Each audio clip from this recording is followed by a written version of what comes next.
प्रस्तुत प्राप्त प्रसंगी प्राप्त स्थळी कीर्तन रूपी सेवेसाठी निवडलेला अभंग महान भगवत भक्त श्रीमंत संत देहूचे सुप्रसिद्ध साधू पंचमवेद निर्माते महाराष्ट्राचे भूषण विश्ववंदित जगद्गुरु तुकोबाराया यांचा 4 चरणाचा सुंदर असा अभंग आपल्या सर्वांच्या सेवेसाठी विढाल विढाल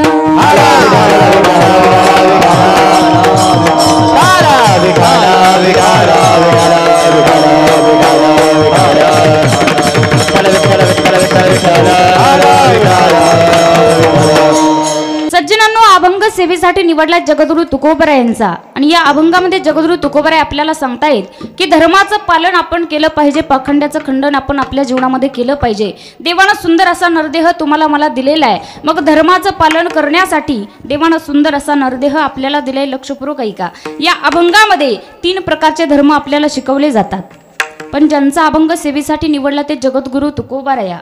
काय अधिकार आहे जगद्गुरु तुकोबारायांचा, काय सामर्थ्य आहे जगद्गुरु तुकोबारायांचं, एका प्रमाणात तुम्हाला सांगून जाईल. अनु रेणुया थोकडा तुका आकाशा एवढा हा अधिकार आहे तुकोबारायांचा. मग जर या मृत्यू लोकाचा जर आपण विचार केला तर या मृत्यू लोकामध्ये दादा आपल्याला 3 प्रकारचे धर्म शिकवले जातात. राजांचा इतिहास तुम्हाला सांगणार आहे, पण एक चरणाचा भावार्थ तुमच्या समोर मांडते. लक्षपूर्वक ऐका. 3 प्रकारचे धर्म या अभंगामध्ये आपल्याला शिकवले जातात. पहिला नंबरचा धर्म आहे तुमचा माझा धर्म, नंबर 2चा धर्म आहे देवाचा धर्म आणि नंबर 3चा धर्म आहे संतांचा धर्म. दादा काही लोक प्रश्न करतील, ताई तुमचा माझा धर्म आहे, मग नेमकं काय करायचं? तर आपला धर्म आहे आपल्या जवळ जे आहे ते दुसऱ्याला देणं, हा आपला धर्म आहे. कारण संत सांगतायत तुका म्हणे फार थोडा तरी परोप, आपल्या जवळचं अन्न तरी द्या, आपल्या जवळचं पाणी तरी द्या, आपल्या जवळ जे आहे ते दुसऱ्याला देणं हा आपला धर्म आहे. दादा आपल्याकडे भरपूर सारे पैसे आहेत, तुमच्याकडे भरपूर सारे पैसे आहेत, आम्हाला द्या असं नाही म्हणत. एखाद्या मंदिराच्या बांधकामासाठी दिले पाहिजे, एखाद्या गरीबाच्या मुलीच्या लग्नासाठी ते पैसे आपण खर्च केले पाहिजे. आपल्या जवळ जे आहे ते दुसऱ्याला देणं हा आपला धर्म आहे. दादा एक उदाहरण तुम्हाला सांगून जाईल. माणसानं जर आपल्या जवळचं काही दिलं नाही तर कालांतरानं त्याच गोष्टीचं विष होतं. आपल्याकडे भरपूर पैसे आहेत, पण तेच पैसा आपण जपून ठेवला, साठवून ठेवला तर त्याच पैशाचं कालांतरानं विष होतं, त्याचा काही उपयोग होत नाही. मग जीवनामध्ये आपल्या जवळ जे आहे ते दुसऱ्याला देणं हा आपला धर्म आहे. तुम्हाला उदाहरण सांगून जाईल. दुर्योधन माहिती का? दुर्योधन तो गेला, पण त्याच्या पॅनलचे बरेच जिवंत ठेवून गेला. बरेच दुर्योधन असतात गावात, कीर्तन चालू झालेलं आवडत नाही, सप्ताहाला वर्गणी मागितली आवडत नाही, सप्ताहाचे भोंगे त्याच्या घराकडे केले त्याला आवडत नाही. असे दुर्योधन बरेच असतात. तो त्या काळातला होता, त्या युगातला तो होता, पण आपल्या कलियुगातले दुर्योधन बरेच आहेत. तो दुर्योधन होता दादा. जीवनामध्ये कधीच धर्माचं पालन केलं नाही, कधीच कोणाला काही दिलं नाही, जीवनात कधीच कोणत्या गोष्टी कोणाला दिल्या नाही. कुणी जर दारामध्ये भिक्षा मागण्याकरता आला तर कधीच कोणाला भिक्षा दिली नाही. दुर्योधनानं कधीच धर्माचं पालन केलं नाही, पण एक गोष्ट चांगली केली.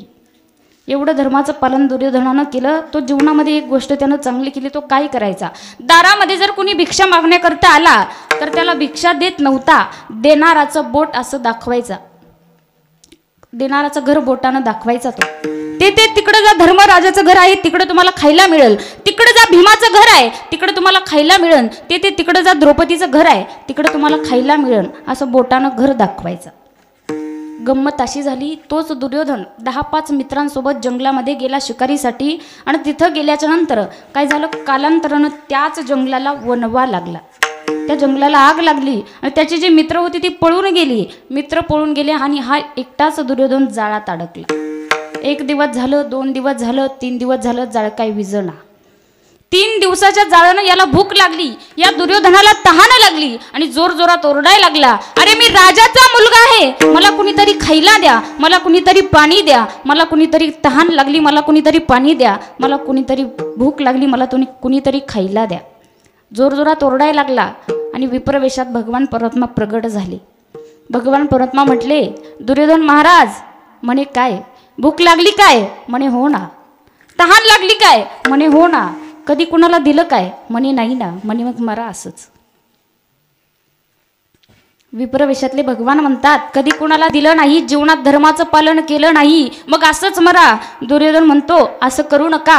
मी एका राजाचा मुलगा आहे, माझा बाप राजगादी चालवतो, एका राजाचा मुलगा आहे, मला कुणीतरी पाणी द्या, मला कुणीतरी खायला अन्न द्या.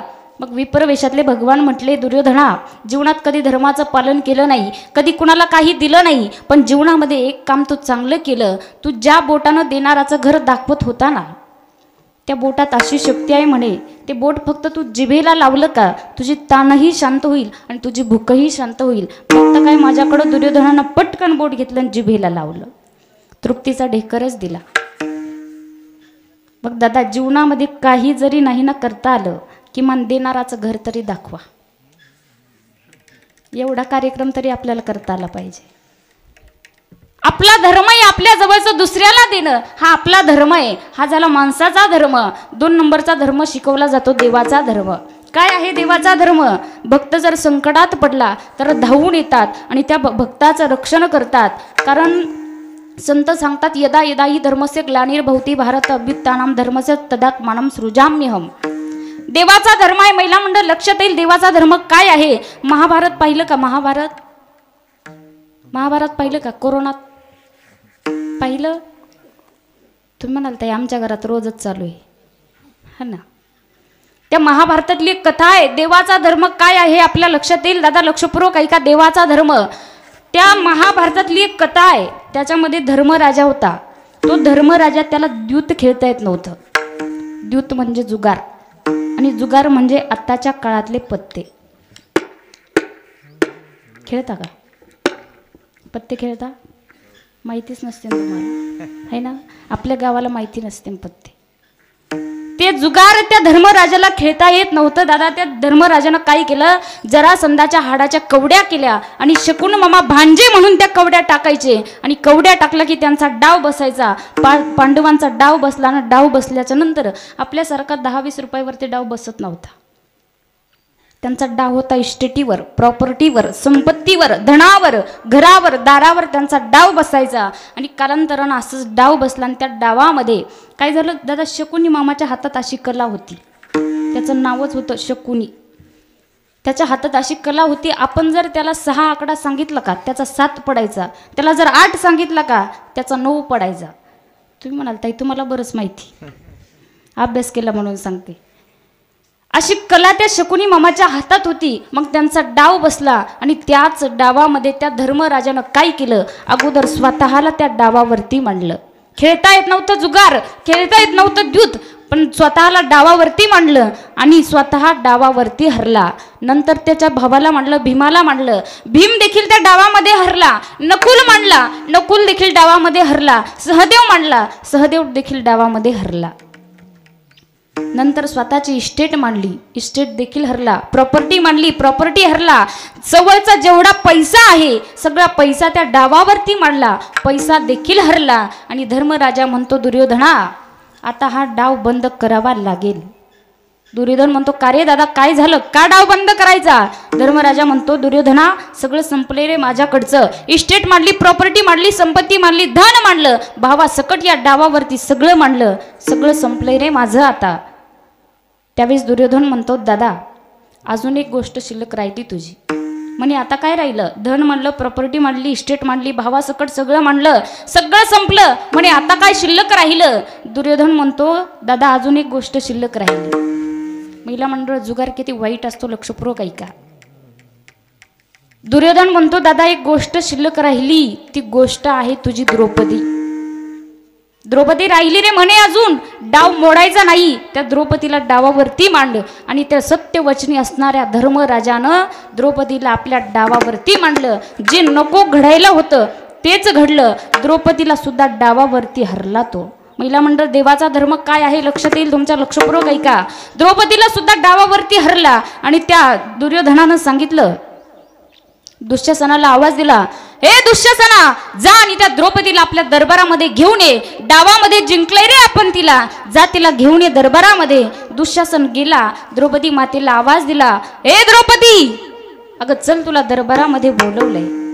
महिला मंडळ द्रौपदी माता पायऱ्या उतरत होत्या आणि पायऱ्या उतरत असताना विचार करतात की बाबा आजपर्यंत वहिनी म्हणून येणारा आवाज डायरेक्ट द्रौपदी म्हणून आलाय, नेमकं काहीतरी प्रकार घडलाय. द्रौपदी माता पायऱ्या उतरत असताना द्रौपदी माता म्हणतायत, भाऊजी तुमचं माझं नातं काय आहे, मी तुमची कोण आहे, मी तुमची वहिनी आहे, तुम्ही माझे भाऊजी आहात आणि तुम्ही माझ्यासोबत बोलतायत कसं, माझ्यासोबत वागतायत कसं. दुःशासन म्हणतो, द्रौपदी होतीस ग तू आमची वहिनी, आत्तापर्यंत होतीस तू आमची वहिनी, पण आता तू आमची दासी झाली, चल दरबारामध्ये, तिथं गेल्याच्या नंतर कळेल तुला. द्रौपदी मातेला ओढत ओढत दरबारामध्ये नेलं आणि तिथं गेल्याच्या नंतर द्रौपदी माता म्हणतात, दुःशासना माझे 5 पती या ठिकाणी बसलेले आहेत, माझे 5ही पती तुला ठार मारून टाकतील. पण महिला मंडळ द्रौपदी मातेला माहिती नव्हतं माझे पती हतबल आहेत. आचार्यांना विचारलं नेमकं या ठिकाणी काय प्रकार घडत आहे, तर पितामह भीष्माचार्यांनी सांगितलं, द्रौपदी आमचा कोणाचाही विलास चालणार नाही, तुझ्या पतींनी तुला जुगारावरती मांडलं आणि त्या डावावरती तुला जिंकलंय. त्या दुर्योधन म्हणतो, द्रौपदी अगं होतीस का तू आमची आतापर्यंत वहिनी, होतीस तू आतापर्यंत आमची वहिनी, पण आता तू आमची दासी झाली. आणि त्याच दुर्योधनानं सांगितलं, दुःशासनाला सांगितलं, ए दुःशासना अरे पाहतोस काय, ओढ त्या द्रौपदीची साडी, ओढ तिची साडी, ओढ तिची साडी सांगितलं. आणि त्याच दुःशासनानं द्रौपदी मातेच्या साडीला हात लावला आणि साडी ओढायला चालू केली. द्रौपदी मातेच्या लक्षात आलं 5ही पती इथं बसलेले आहेत, एक सुद्धा कामाला येत नाही. लक्षात आलं माझ्या लज्जेचं रक्षण करणारं कुणीही शिल्लक राहिलेलं नाही. द्रौपदी मातेने 2 हात वरती केला आणि जगाच्या मालकाला आवाज दिला. महिला मंडळ देवाचा धर्म आहे, जगाचा मालक एवढा धावून आला, त्वरा झाली गरुडा टाकीला मागे. जगाचा मालक धावून आला आणि द्रौपदी मातेला एवढ्या साड्या पुरवल्या, जगाचा मालक साडी झाला. लोक विचार करायला लागले, नारी में साडी है या नारी ही साडी है. खाली बसलेले लोक विचार करायला लागले, महिला मंडळ देवाचा धर्म आहे, जगाच्या मालकानं एवढ्या साड्या पुरवल्या की जगाचा मालक स्वतः साडी झाला, हा धर्म आहे देवाचा. नंबर 3चा धर्म आहे संतांचा. तुकोबारायांना सांगितलं, तुकोबाराय संतांचा धर्म काय आहे, आणि या जगात जर सगळ्यात अगोदर धर्माचं पालन जर कोणी केलेलं असेल तर ते आमच्या संत महात्म्यांनी केलेलं आहे. तुकोबारायांनी सांगितलं संतांचा धर्म काय आहे, धर्माचे पालन करणे पाखंड खंडन. अभंगाच्या पहिल्या चरणात तुकोबाराय सांगतायत की धर्माचं पालन आपल्याला करायचंय, पाखंडाचं खंडन आपल्याला करायचंय. महिला मंडळ सांगू राजांचा इतिहास तुमच्यासमोर मांडणार आहे, लक्षपूर्वक ऐका. पण या जगामध्ये जर सगळ्यात अगोदर धर्माचं पालन जर कोणी केलं असेल तर ते आमच्या संत महात्म्यांनी केलेलं आहे. संतांनी धर्म जपलाय म्हणून आज तुम्ही मी इथं या ठिकाणी उपस्थित आहोत. देवाचा धर्म झाला, संतांचा झाला. दादा सांगू, या जगामध्ये संतांच्या नंतर सगळ्यात अगोदर जर धर्माचं पालन कोणी केलं असेल तर राजमाता राष्ट्रमाता जिजाऊमा साहेबांनी केलेलं आहे. महिला मंडळ सांगू, धर्माचं पालन केले मासाहेब जिजाऊंनी. माहेरचं आडनाव होतं जाधव आणि सासरचं आडनाव होतं त्यांचं भोसले. लखुजीराव जाधवांची ती कन्या दानपट्टा चालवत होती, तलवार चालवत होती, घोड्यावर बसत होती आणि सगळी कामं त्या मातेला येत होते.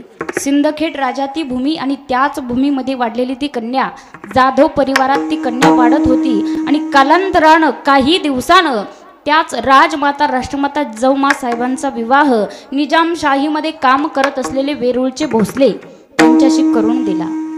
अगदी थाटामाटामध्ये विवाह झाला, आनंदामध्ये विवाह पार पडला. विवाह सोहळा झाल्याच्या नंतर फक्त 1 वर्षाच्या नंतर निजामशाहीने मराठ्यांच्या मध्ये युद्ध लावून दिलं.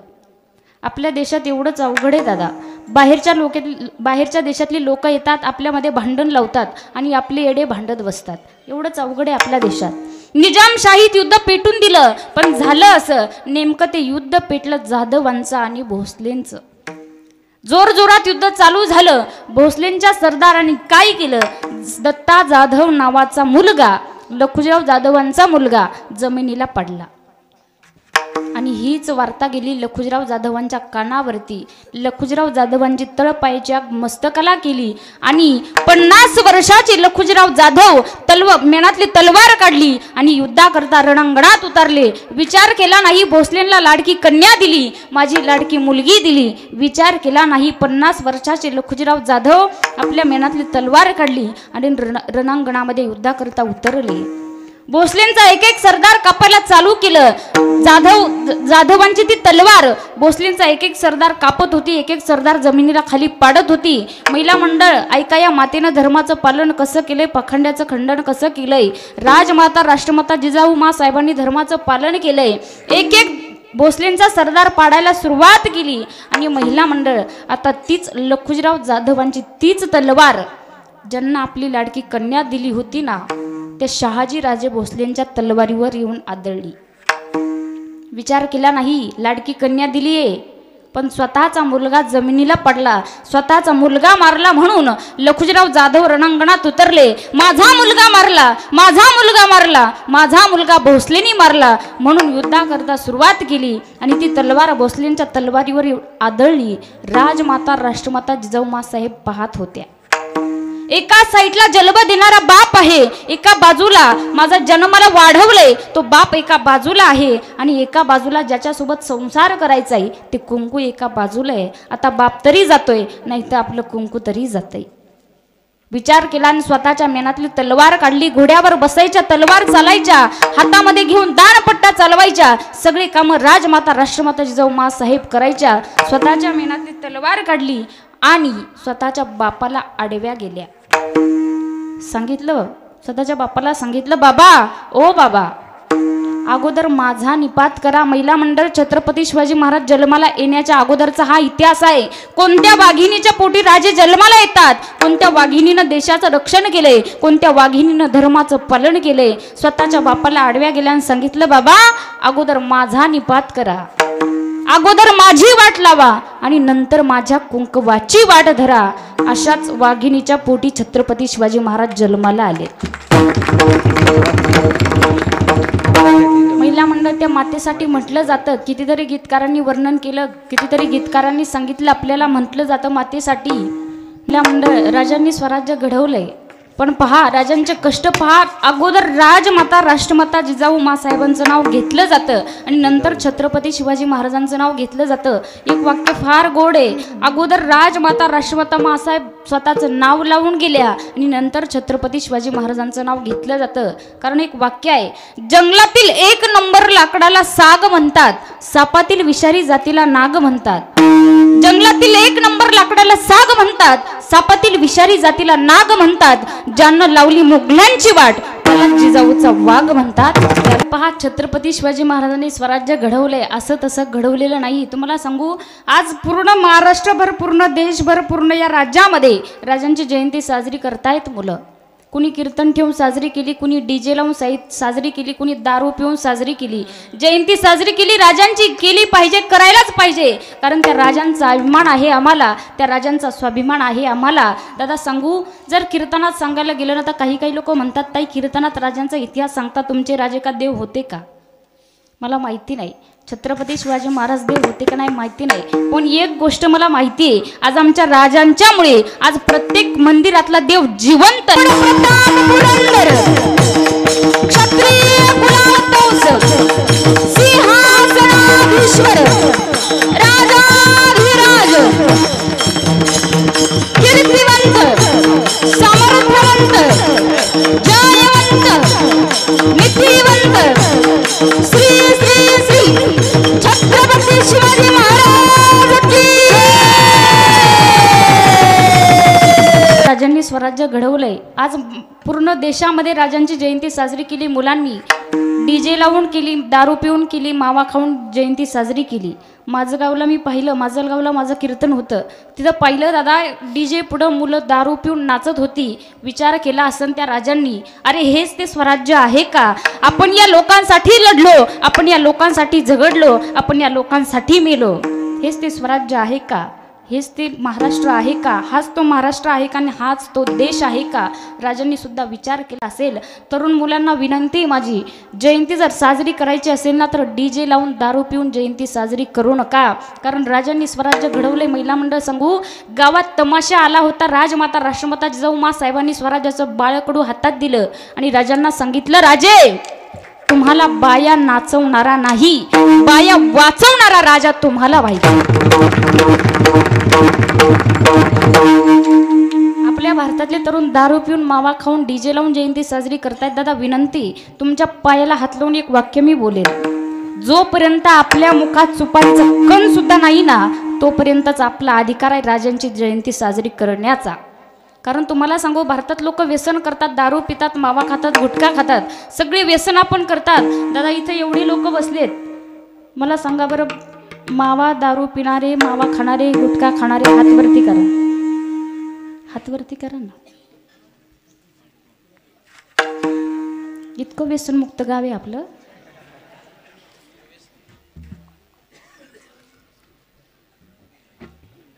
बरं, ज्यांना सुपारीचं सुद्धा व्यसन नाही अशाने हातवरती करा. यांच्यासाठी टाळी वाजवा. जे खाते ते वाजवा. दादा विचार केला पाहिजे, कधीतरी आपलं या हातवरती आपलं कधीतरी या यादीत आपलं नाव आलं पाहिजे. विचार करा, जीवनात काय गोष्टी आपल्यासोबत येणार आहेत. दारू पिऊन मावा खाऊन गुटखा खाऊन काय होणार आहे दादा? व्यसन करू नका. कारण राजांनी स्वराज्य घडवलंय, असं तसं घडवलेलं नाही. महिला मंडळ, आज भारतातला प्रत्येक तरुण म्हणतोय, आज महाराष्ट्रातला प्रत्येक तरुण म्हणतोय, राजा तुम्ही परत जन्माला या. या महाराष्ट्राला तुमची गरज आहे. राजा तुम्ही परत जन्माला या. कशाला जन्माला यायचं राजांनी? आपण खाल्लेल्या पुड्या गोळा करायला का पिलेल्या दारूच्या बाटल्या गोळा करायला? माझं बोलणं टोचन तुम्हाला, टोचल, बऱ्याच लोकांना टोचल, पण लक्षपूर्वक ऐका. राजांनी स्वराज्य घडवलं, असं तसं घडवलेलं नाही. दादा सांगू, धर्माचं पालन केलं त्या राजांनी, पाखंड्याचं खंडन केलं त्या राजांनी. एक उदाहरण सांगून जाईल. आपल्याला सुद्धा शौर्य चातुर्याच्या गप्पा करायला आवडतात. कडक इस्त्रीचे कपडे घालतो, डोक्यामध्ये कडक टोपी घालतो, चौकात बसून मोठमोठ्यानं आपण म्हणत असतो, फाडून टाकीन आणि कापून खाईन. घरी आल्यावर मी काही चालत नाही. दादा तुम्हाला सांगू, तुम्हाला जर वाटत असेल मी माझं जीवन स्वाभिमानाने आणि अभिमानाने वर मान करून जगलं पाहिजे, तर राजांच्या विचाराची गरज तुम्हाला आहे. राजांनी धर्माचं पालन केले. लक्षपूर्वक ऐका, तुम्हाला सांगून जाईल. या महाराष्ट्रावर अनेक एका मागून एक संकट येत होती आणि संकट येत असताना छत्रपती शिवाजी महाराजांनी अफजल खानाचा वध केला. अफजल खान मरत ना मरत लाखोची फौज या महाराष्ट्रावरती चालून आली. आता या संकटाचं निवारण करणार कोण? या संकटाला तारणार कोण? असा जर कोणी आवाज उठायला गेलं तर त्याचं तोंड दाबलं जात होतं आणि परत आवाज येऊ नये म्हणून गळ्यापासून छाटल्या जात होतं. एवढं संकट चालून आलंय.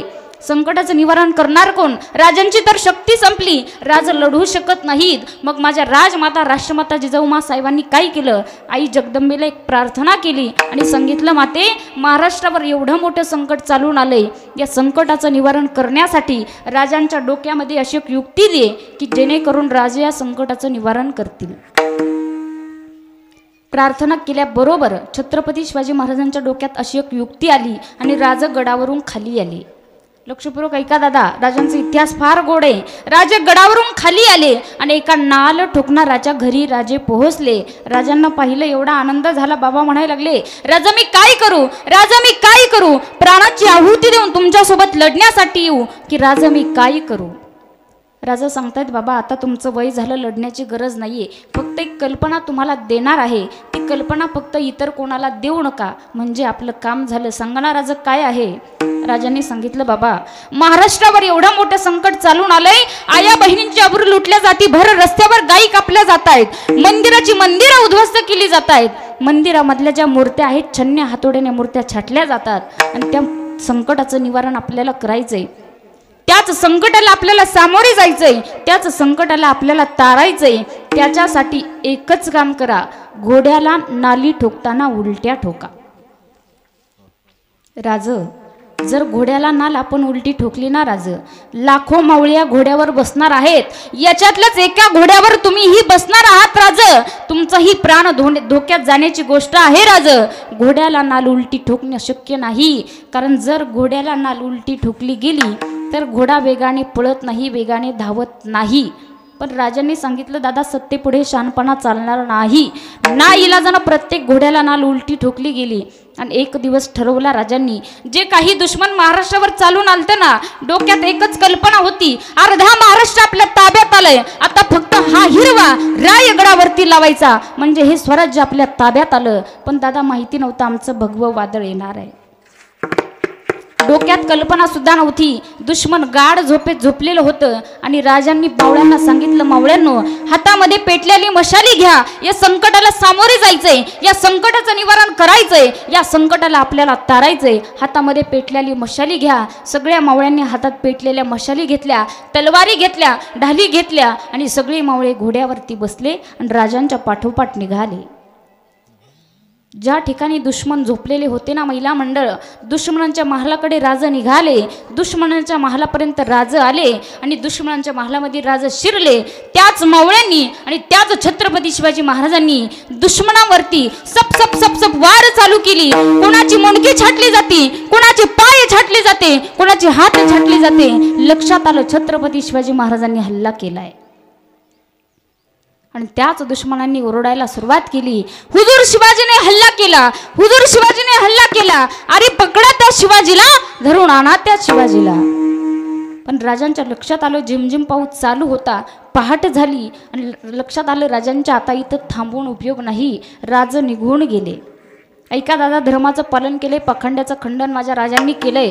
राजा निघून गेले आणि राज गेल्याच्या नंतर जे काही दुश्मन पाठीमागं लागलं होतं ना, डोक्यात एक कल्पना होती की राजे तर गेलेत, आता राजांना नेमकं शोधायचं कुठं, राजांना नेमकं पाहायचं कुठं. पण त्याच्यातल्याच एका पळणाराने सांगितलं, एवढा विचार करण्याची गरज नाही, ज्या दिशेने राजा गेलेले असतील ना, त्या दिशेने घोड्याच्या पावलाचे ठसे उमटलेले असतील, त्या दिशेने जा आणि राजांना पकडून माझ्याकडं घेऊन या.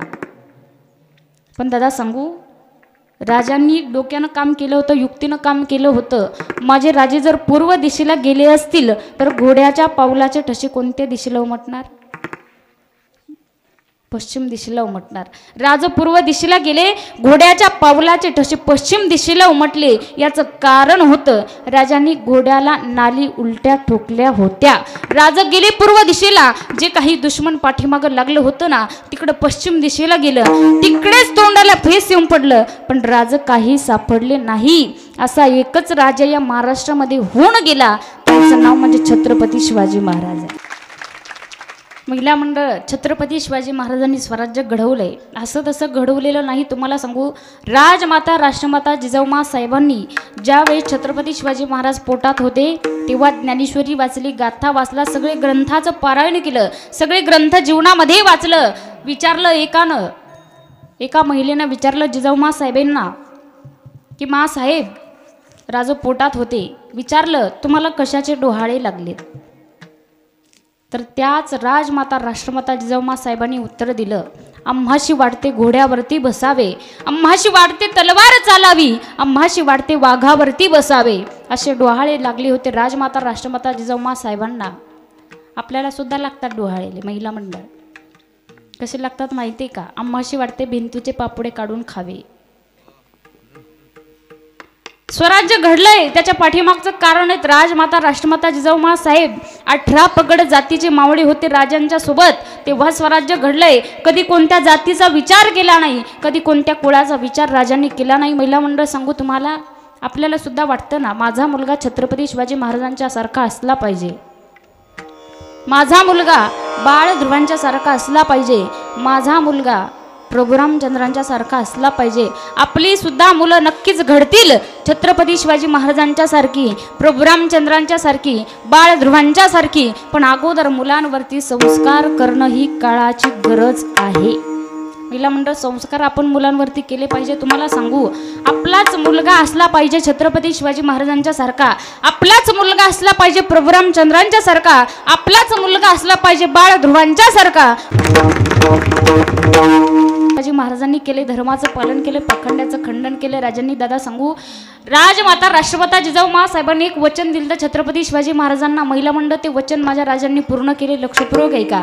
कारण दादा स्वराज्य घडवलं माझ्या छत्रपती शिवाजी महाराजांनी. लक्षपूर्वक आहे का? 18 पगड जातीचे मावळे सोबत घेतले, तेव्हा स्वराज्य उभं राहिलं, तेव्हा स्वराज्य घडले. जसे छत्रपती शिवाजी महाराज होते ना दादा, अगदी तसेच एक एक प्रकारचा राजांचा मावळा सुद्धा होता. एकच उदाहरण सांगून जाईल तुम्हाला. लक्षपूर्वक आहे का? महिला मंडळ. धर्माचं पालन केले छत्रपती शिवाजी महाराजांनी, धर्माचं पालन केलं राजमाता राष्ट्रमाता जिजाऊ साहेबांनी, धर्माचं पालन केलं छत्रपती शिवाजी महाराजांच्या मावळ्यांनी. एकदा युद्ध चालू होतं आणि त्या युद्धामध्ये एका मावळचे 2 हात गेले कोपरापासून. त्या मावळ्याला उचललं, त्याच्या झोपडीमध्ये नेऊन ठेवलं आणि ही वार्ता राजांच्या कानावरती गेली. राजा त्या मावळ्याला भेटण्याकरता झोपडीत आले. त्या मावळ्यानं राजाकडं पाहिलं आणि कचकन त्याच्या डोळ्यात पाणी आलं. राजा चिडले त्या मावळ्यावर. राजा म्हणतात, वेड्या, तलवारीचं नाव भवानी आणि तुझ्या डोळ्यात पाणी. स्वराज्यासाठी लढायचंय, स्वराज्यासाठी मरायचंय, या समाजासाठी लढायचंय आणि डोळ्यात पाणी आणून चालणार आहे का? त्याच रडणाऱ्या मावळ्यानं उत्तर दिलंय, राज, कोपरापासून 2 हात गेलेत म्हणून मी रडत नाही राज. मला वेदना होत आहेत म्हणून सुद्धा मी रडत नाही राज. माझा परिवार दुःखात जाईल म्हणून सुद्धा मी रडत नाही राज. मी संसार करू शकत नाही म्हणून सुद्धा मी रडत नाही राज. मग तू रडतोय का? आणि त्याच रडणाऱ्या मावळ्यानं उत्तर दिलंय, राज, या महाराष्ट्राची दौलत, या महाराष्ट्राचे दैवत छत्रपती शिवाजी महाराज माझ्या झोपडीत आलेत राज. तुम्हाला मुजरा करायला हात शिल्लक नाही राज, म्हणून मी रडतोय राज. असे मावळे होते राजांचे. तेव्हा स्वराज्य घडलं. महिला मंडळ. आजची जिजाऊ म्हणते, बाळ शिवाजी व्हायचं असतं, कोणाच्या एकात पडायचं नसतं, कोणाच्या 2आत पडायचं नसतं, आपण आपलंच पाहायचं असतं. जिजाऊ म्हणते बाळ शिवाजी व्हायचं असतं. ही जिजाऊ बाळाला म्हणते बाळ शिवाजी व्हायचं असतं. सहलीला जाताना बसच्या मधोमध बसायचं असतं. जरी बस मागून ठोकली, जरी बस पुढून ठोकली, आपण मात्र सुरक्षित राहायचं असतं. ही जिजाऊ म्हणते बाळ शिवाजी व्हायचं असतं. आणि हेच ऐकून मुलगा तटकन उठतो आणि आईला म्हणतो, आई, बाळानं शिवाजी होण्या अगोदर आईनं राजमाता राष्ट्रमाता जिजाऊ आणि बापानं शहाजी राजे व्हायचं असतं, नंतर मुलानं शिवाजी व्हायचं असतं.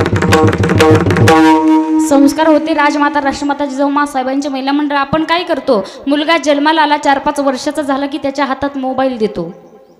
कसं धर्माचं पालन करतील आपली मुलं?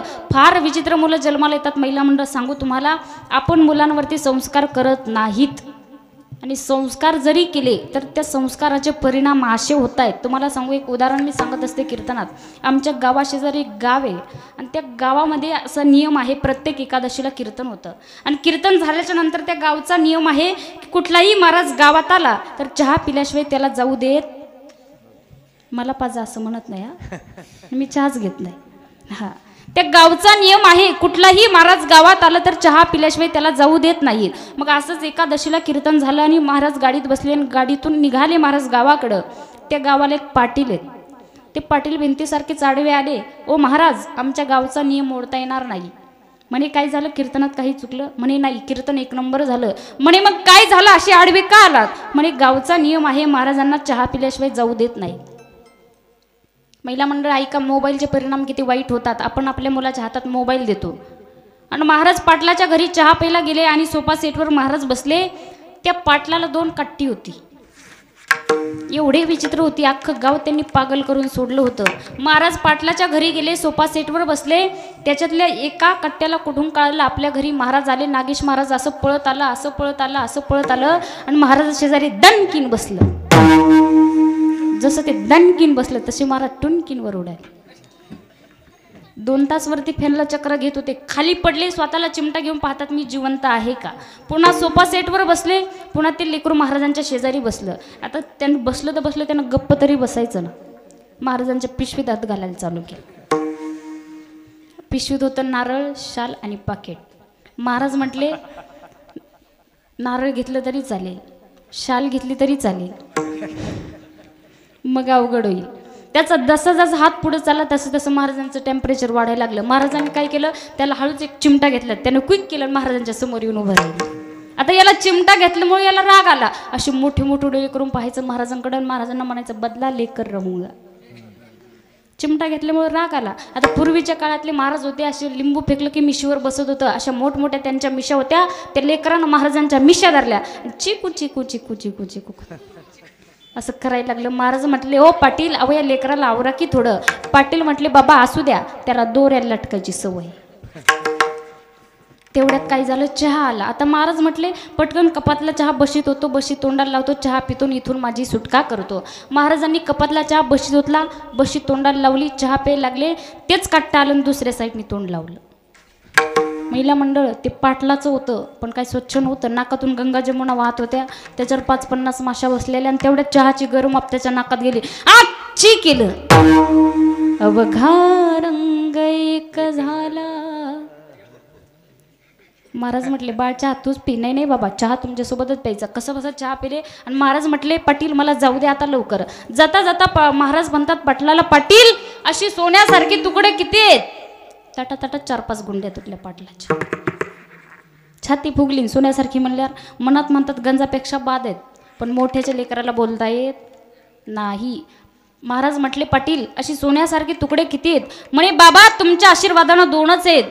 महाराज म्हटले बरं झालं, आमच्या आशीर्वाद आमच्याच मुळावर आले. बरं झालं 2च आहेत, 10 असते तर गावात एक माणूस ठेवलं नसतं यांनी. महाराज म्हणतात पाटील एका सोन्याच्या तुकड्यानं मला इथं दर्शन दिलं, मग दुसरा सोन्याचा तुकडा कुठे आहे? पाटील म्हटले महाराज ते काय बाहेर तुमच्या बुटात पाणी होत येतंय. त्या मंडळ अशी जर लेकरं जन्माला आली ना, हे मोबाईलचे परिणाम आहेत सगळे. मोबाईलचे ते संस्कार करणं ही काळाची गरज आहे. कारण येणारी जी पिढी आहे फार डिप्रेशनमध्ये चालली. याचं कारणच आहे सोशल मीडिया, फक्त मोबाईल. आपण लहान आहे तोपर्यंतच मुलाच्या हातात मोबाईल देतो. महिला मंडळ मला माझ्या एका प्रश्नाचं उत्तर द्या. तुम्ही सगळ्या इथं जणी बसल्यात, मला सांगा इथं कोणाकोणाच्या घरात ज्ञानेश्वरी आहे? हात उंच करा. 1 2 3 4 5 6 7 8 यो. बाकीचे नाही तुमच्याकडं? नसू द्या. आत्तापर्यंत नसली ना, एक काम करा, आता मी सांगते म्हणून करा. महिला मंडळ तुम्हाला जर वाटत असेल माझा मुलगा छत्रपती शिवाजी महाराजांच्या सारखा घडावा, नक्कीच घडेल. पण एक काम करा, अगोदर आळंदीला जा, माऊली ज्ञानोबांची ज्ञानेश्वरी आणून ठेवा. घरात ठेवायची नाही. जोपर्यंत आपला मुलगा लहान आहे तोपर्यंत मुलाला सांगायचं बाळ जेव्हा तुमचा मुलगा शाळेत जायला निघेल ना, त्याला सांगायचं शाळेत चाललाय जा, पण शाळेत जाण्याच्या अगोदर त्याच्या समोर बसायचं आणि त्याला सांगायचं जेव्हा जीवनामध्ये तुमचा मुलगा ज्ञानेश्वरीची एकच ओवी वाचेल ना, तुमचा मुलगा जीवनात सक्सेस झाल्याशिवाय राहणार नाही. कारण ताकद आहे, माऊली ज्ञानोबरायांची ताकद आहे. दादा माऊली ज्ञानोबरायांनी एवढा मोठा ग्रंथ आपल्याला तयार केलाय, आपल्यासाठी दिलाय. येणारी पिढी सुधरावी म्हणून माऊलींनी एवढं मोठं ज्ञान आपल्याला दिलं. महिला मंडळ सांगू, तरुण मुलं बरीच उपस्थित आहेत. बाहेर देशामध्ये लोक या ग्रंथावर PhD करतायत.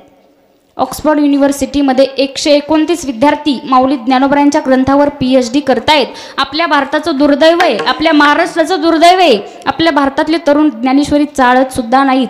ही टपरी पुढे जी पोरं फिरत असतात ना, ती म्हणत असतात अरे काय आहे त्या ज्ञानेश्वरीमध्ये, काय आहे त्या कीर्तनामध्ये, काय आहे त्या हरिपाठामध्ये. मला तर वाटतं आपण असा प्रश्न केला पाहिजे, काय नाही त्या ज्ञानेश्वरीमध्ये, काय नाही या कीर्तनामध्ये, काय नाही त्या हरिपाठामध्ये. तुम्हाला सांगू सगळं काही आपल्याला या कीर्तनात, सगळं काही या हरिपाठात, सगळं काही या माऊलींच्या ग्रंथामध्ये सगळं आपल्याला मिळतंय. मग महिला मंडळ याच संस्काराची गरज आहे आपल्या मुलांना. असे जर संस्कार केले ना तर तुकोबाराय आपल्याला सांगतायत की खुळी कन्यापुत्र होती जे सात्विक तयाचा हरिक वाटे देवा. जगाच्या मालकाला सुद्धा आनंद होतोय. मग सात्विक विचाराची घरात मुलं जन्माला येण्यासाठी 4 प्रकारचं पुण्य एकत्रित यावं लागतं, तेव्हा सात्विक विचाराची मुलं घरात जन्माला येतात. तुकोबारायांनी सांगितलं धर्माचं पालन करायचं, पाखंड्याचं खंडन करायचं. काही लोकांनी प्रश्न केला का हो तुकोबाराय जीवनामध्ये सुंदर नरदेह देवानं दिलाय, मग एवढंच काम आपल्याला करायचं का? तुकोबाराय सांगतात तीक्ष्ण उत्तरे हाती घेऊन बाण फिरे. दादा तुमच्या माझ्या जीवनाचं कल्याण जर कशामध्ये असेल तर फक्त भगवंताच्या नामामध्ये आहे. मग